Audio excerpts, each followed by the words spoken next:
What they fail to tell you about federal government contracting. Number one, they fail to tell you that you got to figure out how to repeat this. They tell you how to get a cage code. They tell you about the opportunity. Some may even try and discourage you. Not me, because everything's possible over here. But they fail to tell you how to repeat this. You want to repeat this. Dollar signs. May not be the best drawing in the world, but that's what you want. You want to repeat this over and over and over and over again. And this is one thing they don't tell you. But the things I'm going to share today and what they fail to tell you about government contracting is going to help you to be able to do that. So there's a woman in my Facebook group, and she bid on a janitorial opportunity. I think she said she was $9,000 under. And I'll give you the link to my Facebook group. I would love for you to join. So this person wrote that they were like 9, 6, 7, 8 something thousand under, but they didn't win. So they requested a debrief. This is something else they fail to tell you in federal government contracting. You can request a debrief. Within 3 days of finding out you didn't win, you can ask for feedback as far as why you didn't win. So she asked for a debrief. You do this via email. What you do is you send an email to the point of contact and you say, hey, I would like to request a debrief for solicitation, fill in the blank. She found out in the debrief that she did not complete the SF 1449 and she only provided one reference instead of, let's say they asked for 3. And that's why I cover all of these things and more in proposal.wins.com. At the end of the day, they fail to tell you the importance of the proposal is what it really takes to write a proposal. Proposal Master Academy is $447. And very soon I will go live in there monthly and do a live proposal review, live Q&A just to the people there. You get templates, you see winning proposals, you get help with pricing, how to look up pricing. You get everything under the sun. There's probably almost 20 templates under there. Because one of the things they fail to tell you in federal government contracting, you have to give them what they ask for. Too often, free resources, SBA, PTAC, wherever, they try to discourage you. Oh, you have to have 2 years experience. Oh, what is it you want to sell? Oh, middleman's illegal. Middleman is not illegal. You don't have to have 2 years experience. I was a freaking grad student. I was Kizzy Marie Parks. Boom, as soon as I became Dr. Kizzy Marie Parks, I got a contract. So you want to request that debrief because what they fail to tell you is that you can request a debrief and that you've got to complete everything that they ask for. Ask for 3 references, give 3 references. So then you may be thinking, but Kizzy, I don't have 3 references. What about your subcontractor? I'm sure you do. I'm sure you can find 3 references somewhere. And that's something else they don't tell you. You got to have a positive mindset.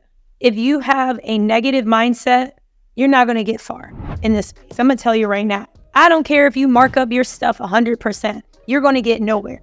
They don't tell you that they send the responses as an amendment in a solicitation. Sometimes they'll tell you over the phone. Sometimes they'll text you. Sometimes they won't even answer you. That's something else they don't tell you. They instead tell you this. Reach out to a contracting officer. Request a capability debrief. They want to help you. They are your friend. And I had a contracting officer on my TikTok the other day. And this person said over 30 people emailed them requesting like a capability brief. This person isn't going to meet with them. They're not. Instead, what they don't tell you, you need to target the small business rep. And you can find that on acquisition.gov. The small business rep. That's who you need to target if you're trying to reach out to somebody. If you have a question about the opportunity, of course, contact the contracting office. But just like with anything in life, just because you call me or you text me, it doesn't mean I have any right to pick up the phone or respond to you. They don't have any right to pick up the phone or respond to you either. So something else they fail to tell you is sometimes you're on your own with this. And this is where people get scrambled. Like I'm making some eggs. They get scrambled up because they realize, oh my gosh, I got to find this. I got to make sense of this. I got to bid. And then God forbid I win. I got to execute. So what they fail to tell you is this is entrepreneurialism 101. That's what they fail to tell you because the people giving you information are entrepreneurs. They work for a free department. How is somebody at the SBA who's never, ever, ever, ever owned a business going to be able to tell you how to run a business? Please tell me. How is somebody at SCORE who's never owned a government contracting business supposed to help you? But yet, people want to talk about people on the internet. Oh, those people on TikTok. Oh, those gurus here. Oh, those gurus here. Of the people I have studied online who do something in the realm of government contracting, to my knowledge, all of them have had at least one contract. That's more than what I can say a lot of these people have had. So that's what they fail to tell you. Experts provide advice from their lens, period. And it's up to you to learn, apply, and adjust from all of them. And if you haven't got my book, this is a great place, $30, winnerswaybook.com, winnerswaybook.com, winnerswaybook.com. This is another thing they fail to tell you in government contracting, the importance of negotiation, sales, and influence. You got to be able to negotiate with these people and to get what you want. People instead make it seem like, hi, I see you sell pheasants. That's great. Heard you're the greatest pheasant seller in the world. What do you mean am I calling about? Yeah, it's that opportunity. Oh, what, you're the incumbent? Oh, you're mad at them and you don't want to give them pheasants and there's a pheasant protest going on? I'm sorry. Wait a minute, make sure I understand this. So you were the incumbent for this pheasant opportunity, but you're in a situation with the military agency and all of your friends are standing by you. So none of you are going to submit a quote for this opportunity. And you're basically telling me I'm wasting my time by calling anyone who sells pheasants in the state of Illinois. Is that what you're telling me? Oh, I didn't make that up. That's happening right now. This is business, y'all. And that's what they fail to tell you. They make it seem like, oh, we want all these small businesses. Look, oh, here's the small business goals for the year. And defense spent 17% with small businesses, 5% with women-owned. But yeah, there are small businesses out here that don't know what QuickBooks is, what an invoice is. Net 15, don't understand how to manage a contract. What they failed to do for us and to tell us is help us as entrepreneurs. They're too busy dangling that carrot, just dangling. Then reality hits. Then you hit me up on Instagram. Kizzy, I got a contract for $60,000. And please keep in mind, all of these things are examples and real life, unless I say I made it up. I got this contract, $65K, I need the money. Can you help fund me? I'm sorry, what?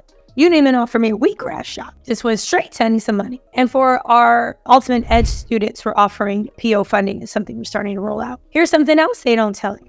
You got to deal with the personalities and the culture of the agency where you went. You got to be ready for that. Some of these places are just different. And it's not to knock them, because I never do that. I never, ever talk publicly about any of my clients. I wouldn't be able to be and do if it weren't for all y'all. What these people fail to tell you is they're career government employees in a position to help you. And they're comfortable positions too. That's what they fail to tell you. They fail to tell you what it's really like to have a contract because they've never experienced it. So to really have a contract, you get the actual document, you got to sign it after you review it, and you got to execute. So if your subcontractor says, nope, I can't do the linen work, you got to figure it out. Does this happen often? No. I mean, thankfully, in all the time I've been in business since 2007, I had a sub say deuces after we won the work. There was that woman, like her brother, somebody died, and she said, I can't do it. So we found 2 other people. But we were able to do it. Because the other thing they don't tell you about government contracting, there are moments where it's challenging. But let me explain about that. Because what they do is they'll say, oh, it can be hard. It's going to take a year. It's going to take you forever to win a government contract. There's a difference between, in my world, it's hard, it's challenging, and you may be going through stuff. Okay? So I'm going to break this down to you. It does not need to take a year. The SBA has said on average it takes 14 months for a company to get a contract. It doesn't have to do that. You just have to follow simple steps. You get a cage code, you bid on something, especially something that most people won't bid on. You bid it at a reasonable price. You give them everything they ask for and you execute. Nothing more to say. That's the fundamentals. It's like losing weight. How do you lose weight? You lose weight by consuming fewer calories than you burn. If you want to do a weight loss shot, you want to take a weight loss supplement, you want to add exercise, you want to be vegan, you want to be OMAD, you want to be carnivore, whatever, doesn't matter. The mechanics are still the same. So when it comes to government contracting, there are times where things are going to be challenging, like getting a phone call saying, hey, one of our employees is handcuffed to a hospital bed. That was challenging. It's challenging when you're in the middle of contract negotiations with an agency. It's challenging when a loved one dies and you also own a business. Right now, there's somebody who's like, oh, I can't find anything to bid on. There's over 6,000 things.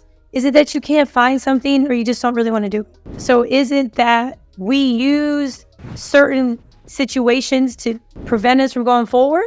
Is that what we're doing? This is for the long haul. That's another thing they fail to tell you. They don't talk to you about what happens when you win. You got to have calls. You got to have meetings. You got to be able to invoice. I think somebody earlier asked if you should get into PI system. Yes, you should. This is something else they fail to tell you. Government contract is not hard. Government contracting is easy, but it is not a get-rich-quick scheme. It is not a get-rich-quick place.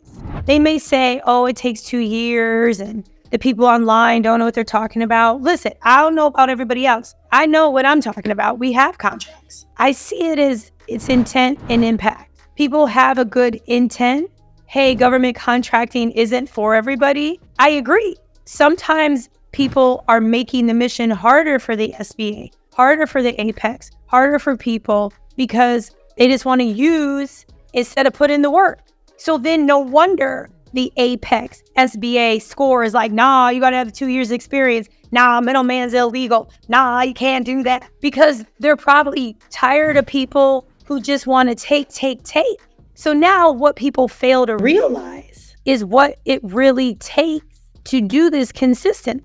Because it's easy. I had a mentee. He had won 3 contracts before I met him. There's a lot of you here. Maybe you won several. Maybe you won 1. But how do you do it again? And that's what they don't tell you. This is something else they fail to tell you. All of our stuff, inner child, inner teen, all of that stuff that you don't want to acknowledge, we as people, I have. That's why I'm here in Tulum. I'm working through it. It impacts you as a business owner. It does. I say this because the lens that we have impacts how we sell. So walk with me. I had a belief that I wasn't worthy. So then how can I charge the government full price for something? I always gave discount. I didn't want to make a profit. I didn't think I should make a profit. I thought I should be in debt. I'm telling you, these are the beliefs I had. I know, listening to them, it sounds crazy. Now, I'm not like that. I did a lot of inner work. I took a really good class on money and views about money. And so now, confidently, I charge $3,000. I have a $500,000 offering. Because how am I to put in a bid for $25 million with the federal government if I believe all knowledge should be free? Then shouldn't you just give your stuff to the government? Then why are you here and getting a cage code? And the reason, again, I go in on this is I want to challenge these beliefs that we have. They served us. You think the beliefs and you let them go. There's nothing wrong with paying. There's nothing wrong with charging. Why is it bad for somebody to charge? Why is that a thing? How can you submit a bid if you don't believe people should pay for knowledge? How can you ask the federal government to pay you to subcontract to Embassy King for some AC work in Miami?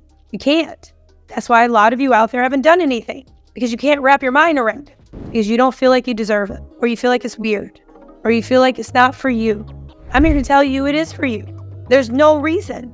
winnerswaybook.com or on Amazon, we've sold almost 10,000 copies in less than a year. Nuts.